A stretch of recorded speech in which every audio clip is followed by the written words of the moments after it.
Howdy y'all, back out here in the shop working on the Reatta, or radioactive, I guess. That's probably what its name is going to be, I'm thinking. There's several reasons why. One of them is I like green and black. Those colors on a car I think go good together. It's my opinion. But then again, green is my favorite color, so.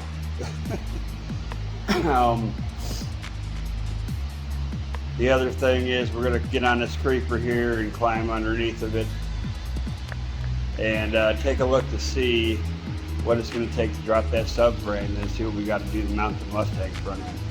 Here, I'll flip the camera around real quick. Yeah, I got to get underneath there, find out where the bolts are, what needs to be pulled in order to drop the entire subframe. And I think it's just 4 bolts, I'm pretty sure. But there might be other stuff attached I don't know about yet. That's why we're going to get underneath there and look. And we'll try and get it lined up and see what we can do. Now, from what I can tell, there's actually 6 bolts. So I'll go ahead and flip this around and show you. You got, on the back, you got one right there. And then another one right beside it there.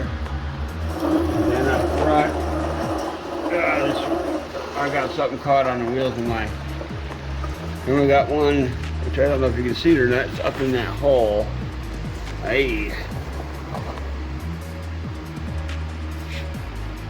Let me see if I zoom the camera out, if it'll get better. No, it really didn't make any difference. My finger was annoying.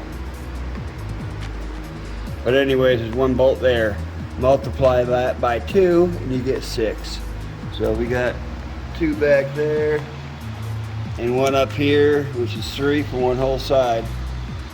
And save this front one right here for last. And maybe put a jack underneath of it to help hold it up so it doesn't come down and crush me. That'd probably be a smart idea. Well, I got all 6 bolts out and I removed the brake lines because they go to the body, and it did not drop out. It is still sitting there. I did put a couple of jacks underneath of it just gently. That should not be holding it up there, I would think, because they're not actually touching all the way. They just kind of slid underneath there. So I gotta look around and see what's going on. Alright y'all, subframe is out. It was just the jacks holding it up. Those things. I had the other 2, because I got 4 of them. I had the other 2 up there holding it up while I took the bolts out so it wouldn't just fall on my face, you know, for a little protection. And lo and behold, I guess I had them up there a little tight and they were holding it right up to the frame. So I had to use a floor jack.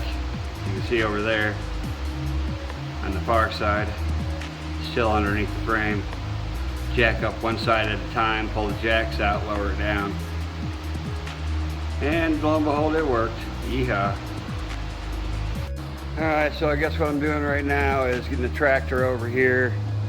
I gotta move this Mustang front end over and haul that out with the jack, get it in the bucket of the tractor so I can go dump it in the scrap pile and get all this pulled out and get this dumped in the scrap pile. Then try to fit that Mustang front end up. Now there's that subframe sitting in the old Massey.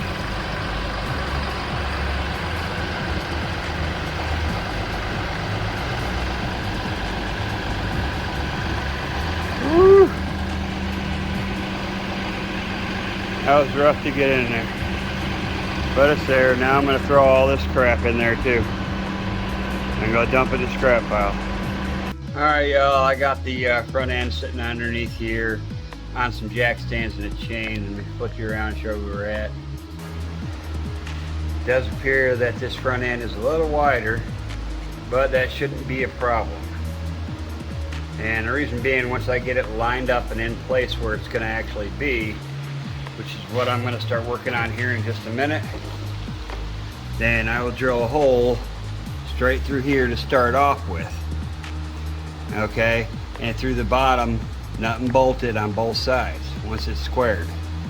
Then I'll take tabs, weld it onto here, maybe even bolted, and have them come off here to these, and the same with the other side.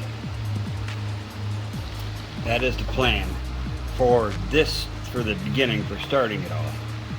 Then I got to figure out what to do with the back ones. It's probably going to be steel bars, tabs between welding and bolting to make it nice and secure. But I have an idea, so. And that's kind of where we're sitting at right now. Howdy y'all. Well, I think I got this subframe pretty much started in here pretty good. We flip this around. Alright, I got one bolt in right there. Really big, heavy duty bolts. This one's not tightened down because somehow I lost the nut. So I need to go to the hardware and get another giant nut. I mean, this is not a small bolt, so just so you know, this is like really big bolt. Really heavy duty. Plus there's gonna be L brackets here and there, plus flat brackets back there that connect the rear of the subframe to the car body, back there to that subframe. So we are one step closer, and that is probably going to do it for this video, and I'll get this one uploaded tonight. But subframe is in, which is really nice.